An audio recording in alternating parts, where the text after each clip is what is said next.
What's happening, everyone? We're back with part two to our video about cooking without salt.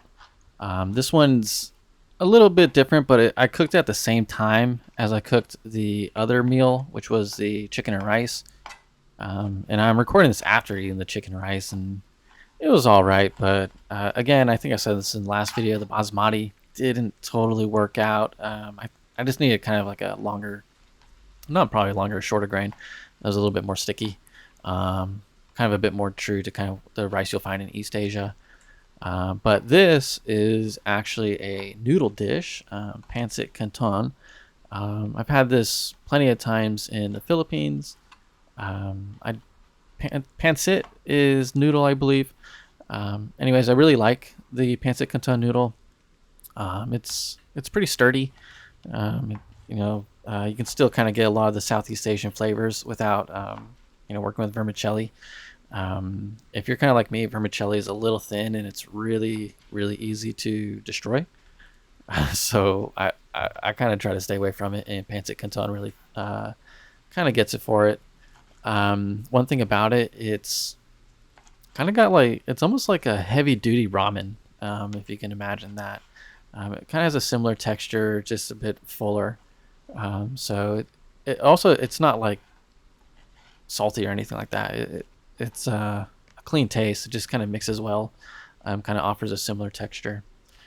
So here, what we're doing, I am cutting through this time chicken thigh.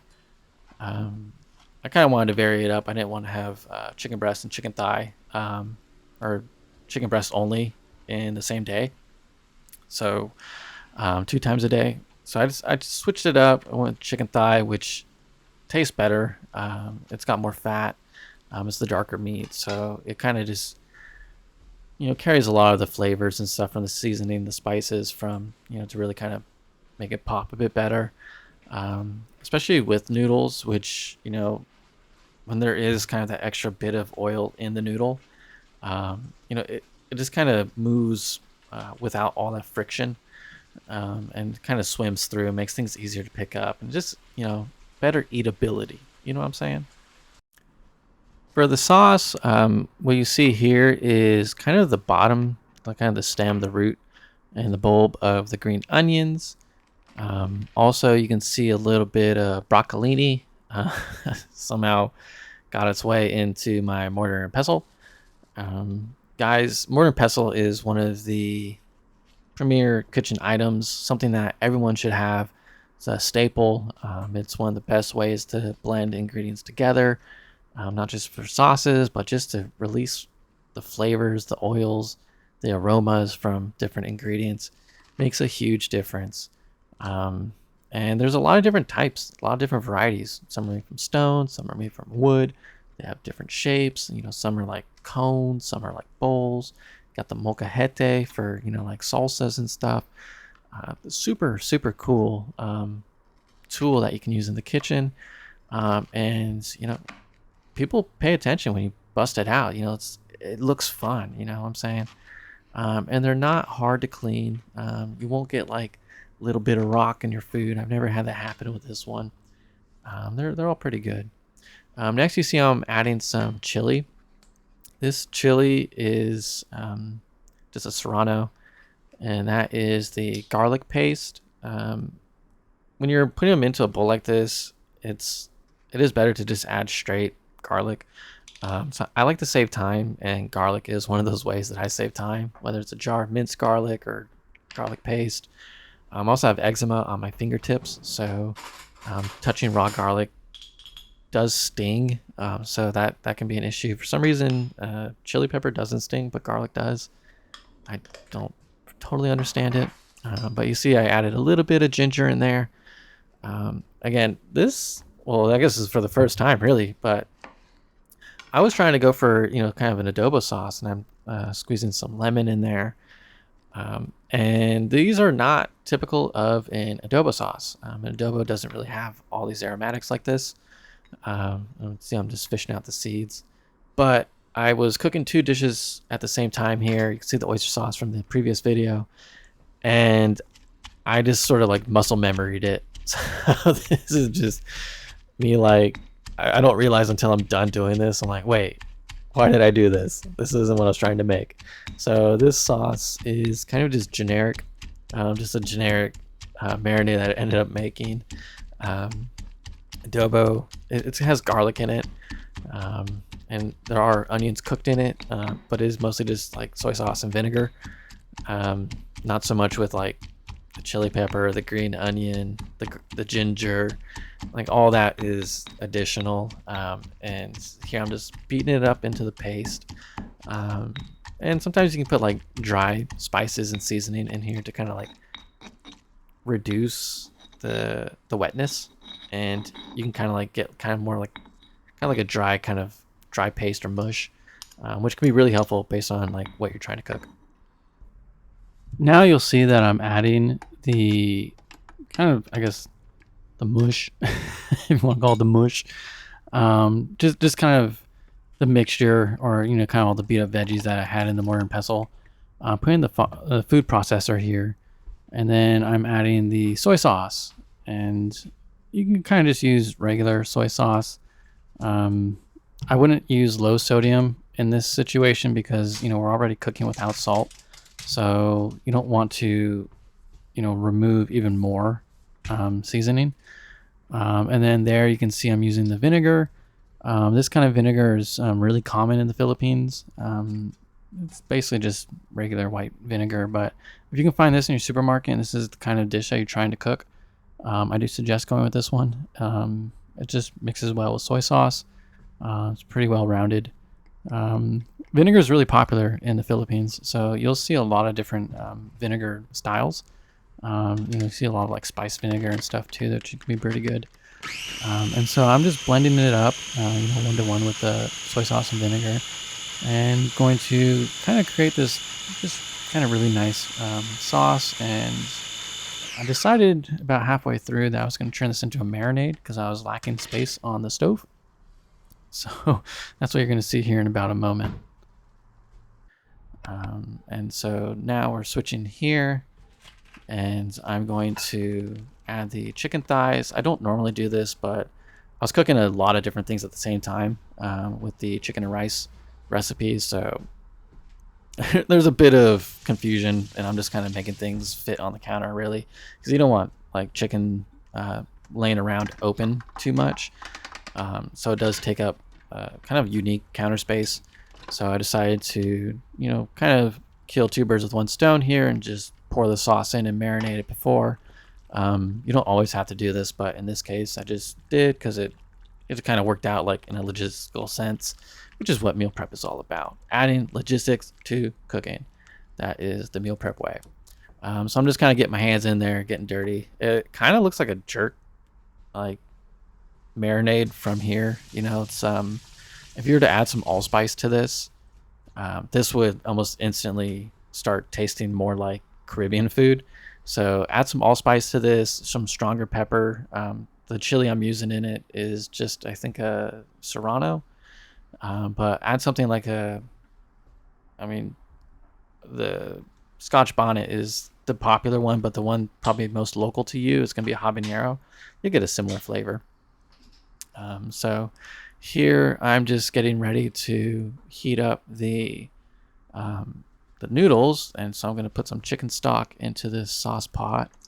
And normally I just cut a hole in the kind of top of the carton, and that'll just make it flow out a lot smoother without that kind of like glug glug glug glug glug sort of thing that happens when you pour stock. So yeah, so you see the hole, I'm pointing at it right there. So that's what that's for. I just use like a small paring knife, makes it pretty easy. And then I'm just going to bring this up to like a simmer. It's not simmering right now, it's just kind of shimmering in the light with the bubbles going off. But once it starts boiling, that's when I'm going to add the noodles, and then I'm just going to lower it down, kind of less rolling, and just let the noodles kind of soften up and get ready for all the ingredients that are about to go into the pan. Speaking of ingredients about to go into the pan, we got right here, which is some chard. I really just wanted like a big old leafy green. I didn't see bok choy. It wasn't much of an option, and I didn't really feel like cooking with it. I wanted to cook with something a bit different. Bok choy is great. It's good. It's just, I don't know. I feel like it's kind of overused sometimes here in the West, and it's kind of like the go-to, if you know what I mean, or kind of like the tried and true. I like to kind of vary it up a bit, try different types of leafy greens, and so I went the Swiss chard. That's what it was, Swiss chard. So here's a really nice long shot of me doing absolutely nothing. But really what's going on is I am washing the chard in the back, running it through the sieve, and looks like I'm done. So I'm coming back, and I'm going to just cut up a bell pepper. Bell peppers are pretty great. They're in a lot of Asian grocery stores, so cooking with them over there wasn't super challenging, and it's even easier to do here because we have a whole lot more. But these are really great to just cut into like long strips, and so when you're eating noodles, you can kind of match the shape pretty well. Just again adds to that eatability that we all really enjoy with a good plate of noodles, or in this case a good dish. We're not eating on a plate, we're eating out of a dish, so a little bit different.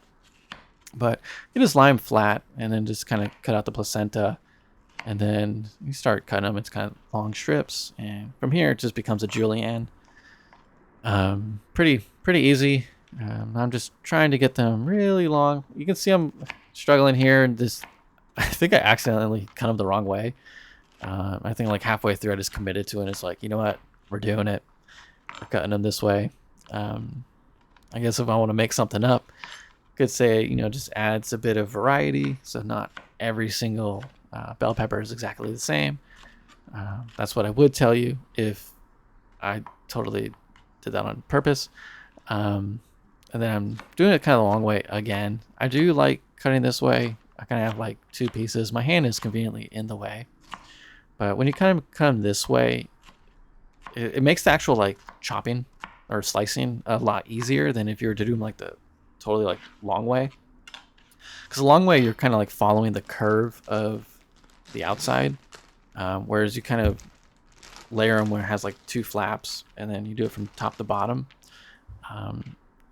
It kind of lets the knife catch the inside a lot more, and that just really kind of allows you to kind of fine tune it a bit easier.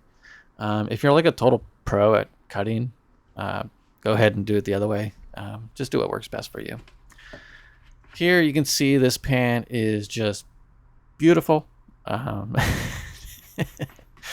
Look how much is in there. And you can see the stock starting to simmer in the back.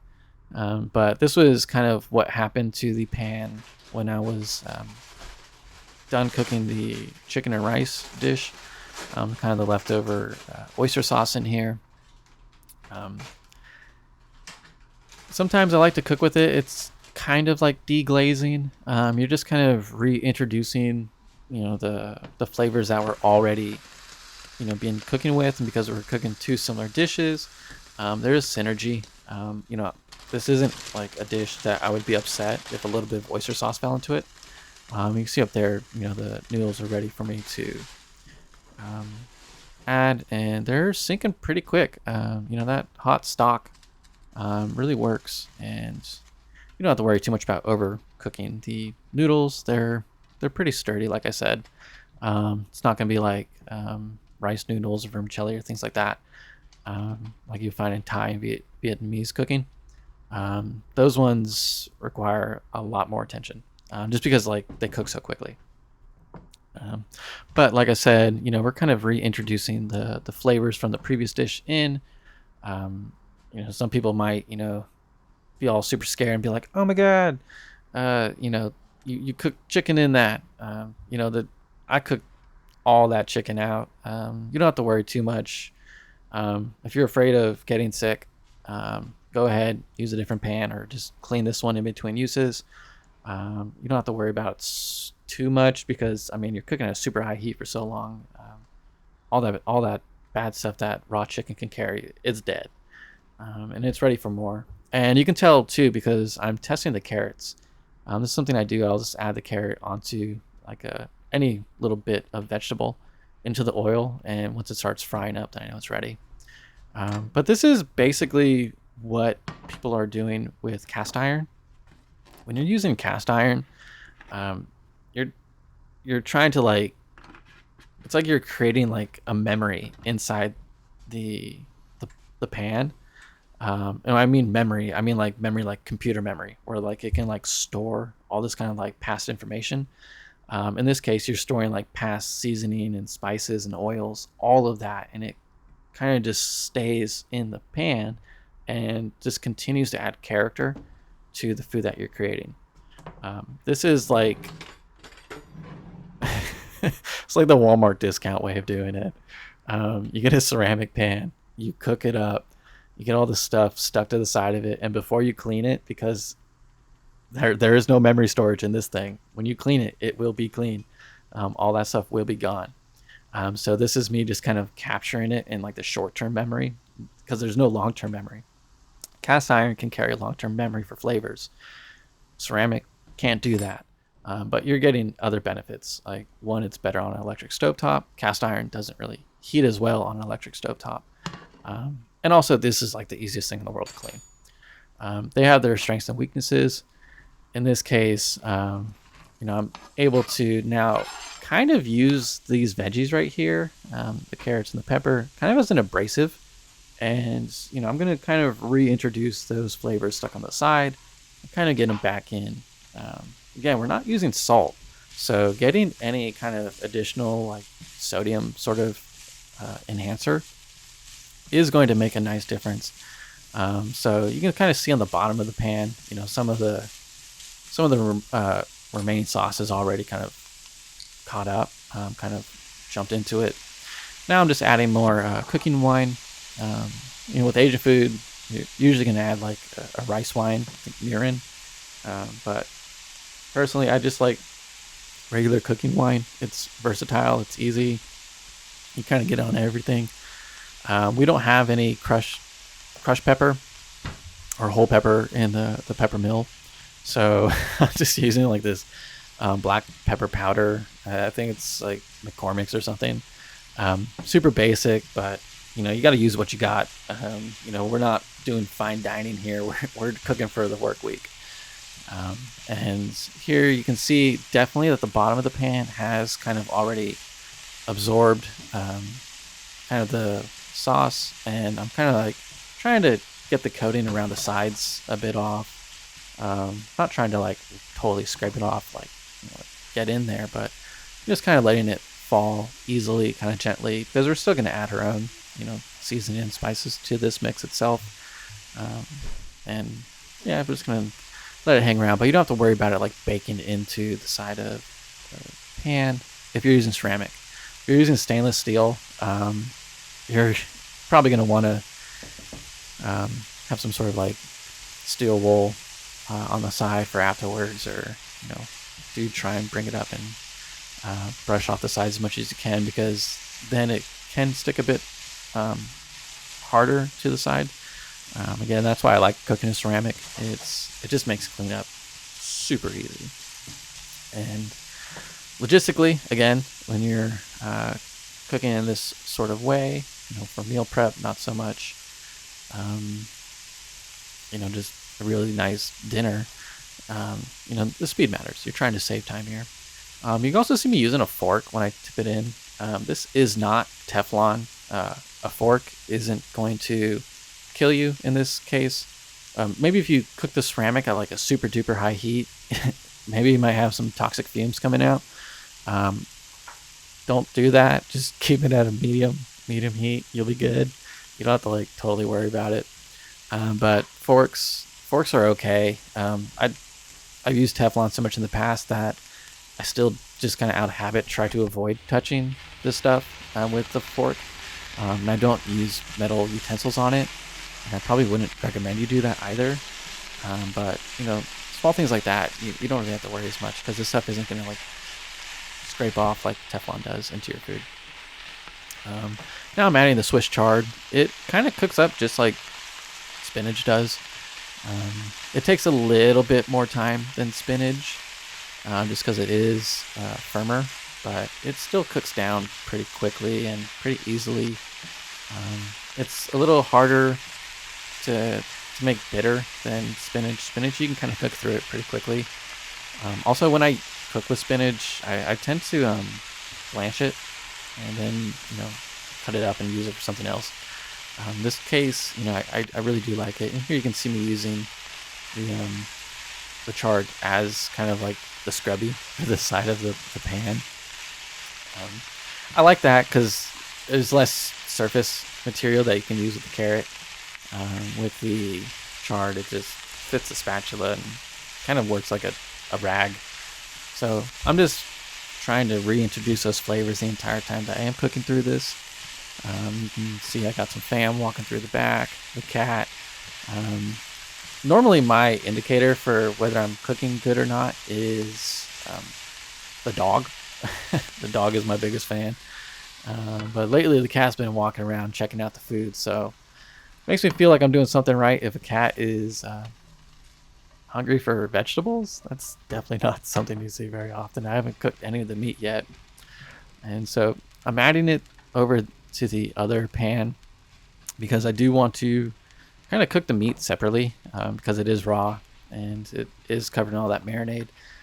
So over there I can kind of let it continue to simmer down a little bit because it's not super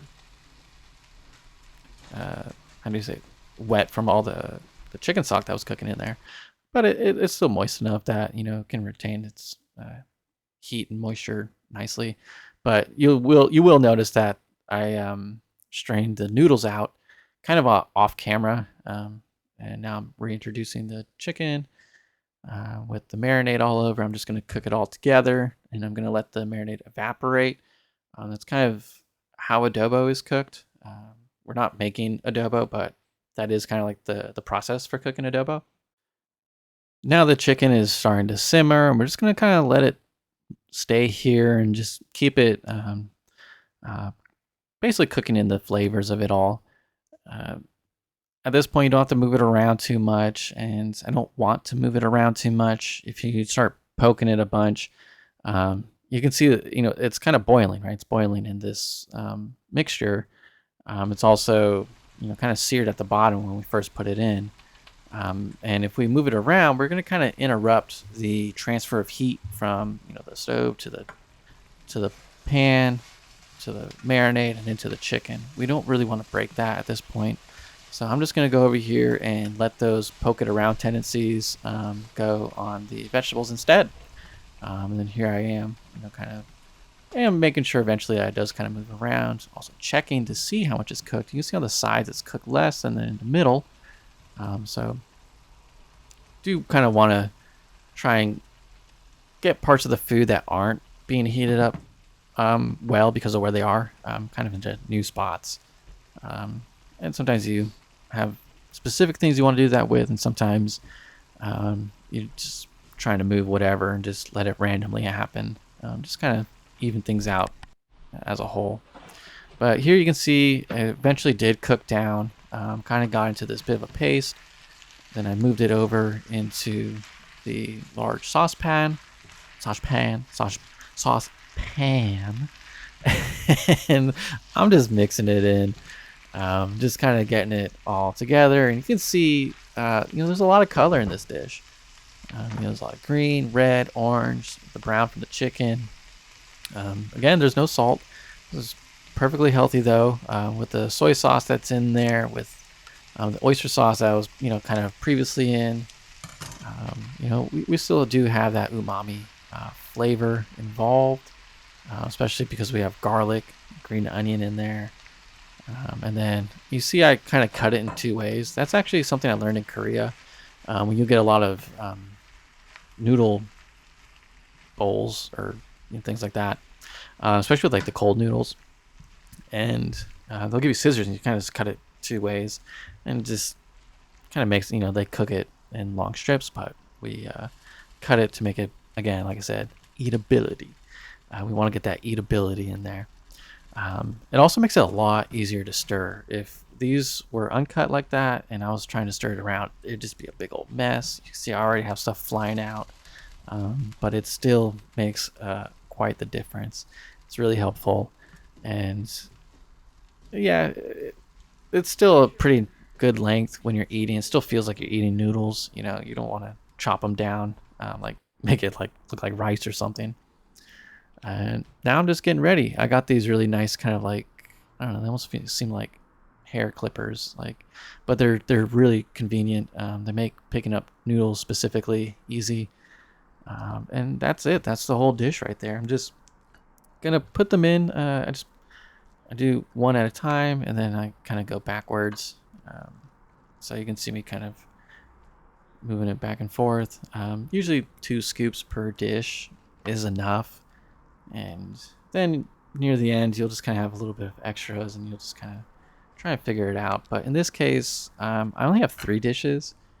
This was originally going to be a dinner for me, and I just kind of wanted to be kind of like a backup dinner. When the fam was cooking something else or they went out or something, I have a backup dinner when I come home. So I just kind of shoved it into 3, which is actually the perfect amount. If I put this into 5, I think it wouldn't have been enough.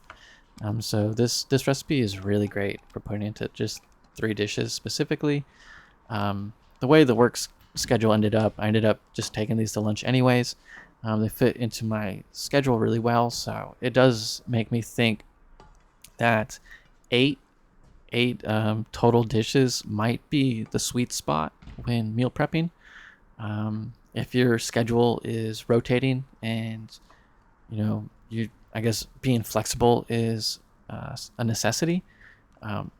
8 dishes might be the special trick here, and beyond not cooking with salt, because again there's no salt in any of these 3 dishes right here. I mean, eight dishes should be a good takeaway and something to experiment for yourself in the future.